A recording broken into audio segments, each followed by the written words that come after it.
अस्सलाम वालेकुम वरहमतुल्लाहि वबरकातुहू। कैसे हम सब खैरियत से हैं? ठीक हैं। डॉक्टर शुजात अली आपकी खिदमत में हाजिर है। तो जनाब, ओवरव्यू करना है सीमा हैदर और ग़ुलाम हैदर केस का अब तक ऑलमोस्ट 1.5 ईयर 15 मंथ्स हो गए हैं इस सारे चक्कर में। तो अभी तक हुआ क्या है और फर्दर इसमें क्या हो सकता है? एपी सिंह जी क्या कर रहे हैं? और इस वक्त के जो स्टार हैं इस केस के हवाले से, पर्सनली मेरी तरफ से तो पहले रोशन अजीम, फिर अब भी वो हैं अंसार बरनी साहब, और फिर मोमिन मलिक साहब, क्योंकि इस वक्त ग्राउंड पे वही काम कर रहे हैं। तो वो क्या कर रहे हैं और एपी सिंह इसमें फर्दर क्या प्रोपेगेंडा कर सकता है? तो पहले तो देखते हैं कि एपी सिंह जी ने अभी तक हमारी नज़र में, हम थोड़ा कॉमेडी अंदाज में ये वो कहते रहते हैं, लेकिन सीरियसली अगर देखें तो एपी सिंह जी ने लीगली अभी तक इस केस में कुछ भी नहीं किया। अगर कुछ किया है तो वो लोगों को चक्कर देने के लिए किया है। सीमा हैदर को चक्कर देने के लिए किया है और वो गलत किस्म का प्रोपेगेंडा किया है। उनके साथ वाले जितने भी लोग हैं जो मीडिया पे इसको कवरेज देते हैं, जिन्होंने मेरा ख़्याल है कि बहुत इनएप्रोप्रिएट किस्म का जो है ना वो इसको हवा दिया है, और एक इल्लीगल एक्टिविटी को एक यूँ समझे कि बच्चों के हवाले से टोटली इनएप्रोप्रिएट स्टफ़ को उन्होंने बहुत ज़्यादा नॉर्मलाइज़ बना के पेश करने की कोशिश की है।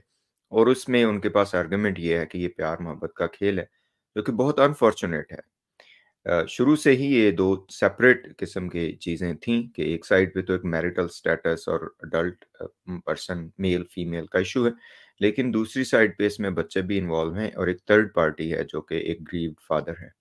तो इन चीज़ों का थोड़ा-सा वो होना चाहिए था, डिफरेंशिएशन होनी चाहिए थी, लेकिन नहीं हुई।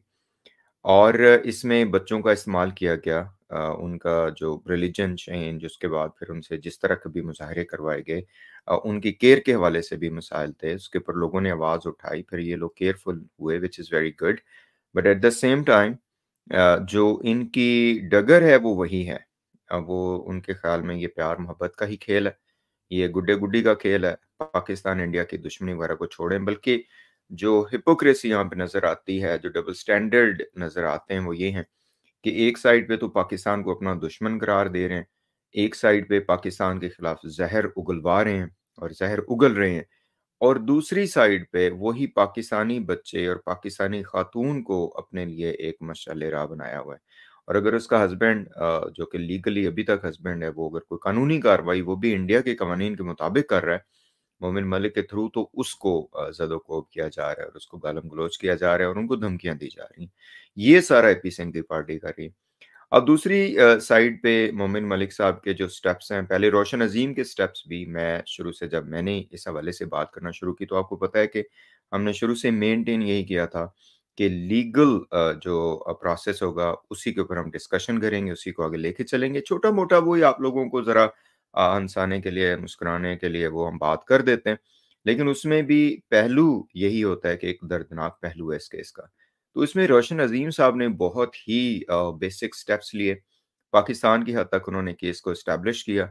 सीमा हैदर ने जो कुछ किया उसको उन्होंने एस्टेब्लिश किया। गुलाम हैदर के वकील के तौर पे उन्होंने हर जगह पे इसको रिप्रेज़ेंट किया। फिर इसके इंटरनेशनल डायमेंशंस के तौर पे अंसार बरनी साहब को लिया गया, और वहाँ से अंसार बरनी साहब ने मोमिन मलिक साहब को इसमें इंक्लूड किया और इसमें इंडक्ट किया। मोमिन मलिक साहब के जो अभी तक के स्टेप्स हैं, very well played and very brilliantly carried out, that's what I would say, कि उन्होंने जो बेसिक्स हैं कि नेपाल में क्या कुछ हुआ उसको निकाला। उसके बाद फिर जिन बेसिस के ऊपर एपी सिंह खेल रहा है कि जी सीमा सज्जन मीना कहो, बहन कहो, ये कहो, वो कहो, और जिन बेसिस पे सीमा हैदर जो है ना वो चक्कर दे रही है, और जिन बेसिस पे ये फेरे इन्होंने लिए हैं, उन बेसिस को उन्होंने कहा कि भई यहाँ पे आके बताइए। पहली नंबर पे तो बात ये है कि जो एप्लीकेशन सीमा हैदर के ऊपर फर्स्ट हुई थी, उसमें कोई सुनवाई नहीं आगे हो रही जब ये गिरफ्तार हुई थी। उसमें चार्जेज़ ही पेश नहीं किए गए। उसमें अदालत को पहले ही चक्कर दे दिया गया था जब बेल करवानी थी। और उसके बाद से वही वकील जो हिमैन परिशार हैं, वो भी आए और उन्होंने भी आके कहा कि ये कोई अच्छा तरीकाकार नहीं था। शायद उनको उस वक़्त पता नहीं था इस सारे मसले की सेंसिटिविटी का, या जैसे भी आप कह लें। लेकिन अब ज़ाहिर है उन्होंने कहा कि ये एपी सिंह ने सारा कुछ ये गलत किया। तो इस हवाले से जब ये मोमिन मलिक साहब ने आगे कार्रवाई शुरू की, तो उन्होंने बहुत ही अच्छे तरीके से इन सारी चीज़ों को एक्सपोज़ किया, बल्कि वो हिमैन पेशावर को लेके आने वाले भी मोमिन मलिक साहब ही थे आगे। तो ये बहुत मैं समझता हूँ कि पिवटल जो स्टेप्स हैं केस के वो। और फिर जो बेसिक क्वेश्चन था कि भई अभी तक आपने चार्जेस क्यों नहीं फाइल किए? तो उसकी अभी 18th अप्रैल को सबको उसका इंतज़ार है कि अदालत ने क्वेश्चन किया है पुलिस से, उनसे पूछा है कि आपने क्या किया है? फर्दर जो इन्होंने अभी जो इस तारीख को ये आई बिलीव मार्च 12 और 13 को जिन्होंने फेरे-शेरे लगाए थे, उसके ऊपर उन्होंने कार्रवाई की है, बहुत ही सॉलिड किस्म की कार्रवाई। पहले उन्होंने डिस्ट्रिक्ट कोर्ट में मेरा ख़्याल है कहा, उन्होंने कहा जी नहीं आप फैमिली कोर्ट में जाएँ, तो फैमिली कोर्ट ने सारा कुछ सुनने के बाद, काफ़ी टाइम लगाने के बाद नोटिस जारी किए। ये जो नोटिस जारी होना है, जो मेरा असल में जो है ना इस हवाले से अब हम इस पे ज़्यादा बात करेंगे आइंदा आने वाले दिनों में भी। ये नोटिस जारी होना इस बात को शो करता है कि सीमा हैदर की इल्लीगल एक्टिविटी, एपी सिंह का प्रोपेगेंडा, ये अदालतों को पता चल चुका है और अदालत जो है वो इस हवाले से कार्रवाई करेगी।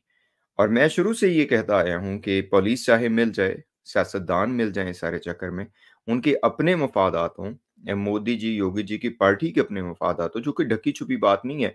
क्योंकि ये नैरेटिव चलता है सियासत में, पाकिस्तान मुखालिफ एजेंडा चलता है और ये तो अगर ये मीडिया पे आउटक्राई ना होती, ये कुछ यूट्यूबर पाकिस्तान के जिनमें मैं भी शामिल हूँ, हम लोग बात ना करते तो शायद ये जो सेंसेशन 2023 थी और जिस तरीके से सीमा हैदर से बयानात मीडिया वाले ले रहे थे और जिस तरीके से पाकिस्तान मुर्दाबाद के नारे से लगवा रहे थे, तो वो बहुत ज़्यादा आगे बढ़ता।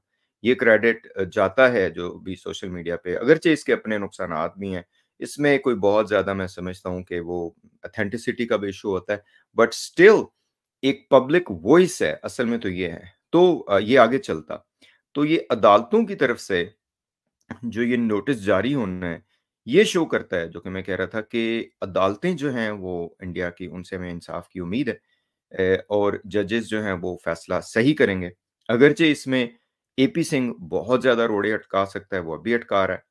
एपी सिंह का जो कॉन्फिडेंस है वो शेक हुआ है बट आई डू बिलीव कि अभी भी उसमें बहुत ज़्यादा कॉन्फिडेंस उनमें है कि मैं जो है ना वो अभी भी अदालतों को चक्कर दे सकता हूँ, पुलिस को चक्कर दे सकता हूँ। मुझे लगता है कि ये अब इसमें एपी सिंह जी इसको वही हिंदू-मुस्लिम वाला मसला बना के और एक सियासी इश्यू बना के ये आगे लेके चलेंगे। ये जो बार-बार मोदी जी की तस्वीर रख लो गोद में, योगी जी की रख लो, उनको ये कर दो, उनको वो कर दो, इसका मकसद ये है।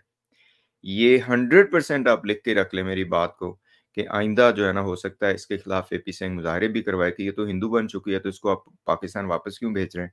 इसके ऊपर अदालती कार्रवाई क्यों हो रही है? ये प्रेशर लाज़मी डालेंगे अदालतों पे। लेकिन दूसरी साइड पे बहरहाल मोमिन मलिक साहब बहुत ही सॉलिड पर्सनैलिटी अभी तक बनकर सामने आए हैं and I do believe he is not going to take any pressure from AP Singh and his party और अगर सियासी भी उनके ऊपर प्रेशर होगा, तो वो उसको इंसानी बुनियादों पे, लीगल बुनियादों पे हल करेंगे, यही हमारी उम्मीद है। और गुलाम हैदर की ये बहुत बड़ी जीत है। इंडिया की अदालतों से ये नोटिस निकलना, ये कोई मामूली बात नहीं है। ये जो सीमा हैदर ने पखंड किया हुआ है उसके ऊपर। तो ये मेरा एक ऑनेस्ट आपके सामने तज्ज़िया था। आई डू बिलीव के we have good days coming up and we hope for the best. आपका इसमें क्या ख़्याल है बताइएगा? अस्सलाम वालेकुम व रहमतुल्लाहि व बरकातहू।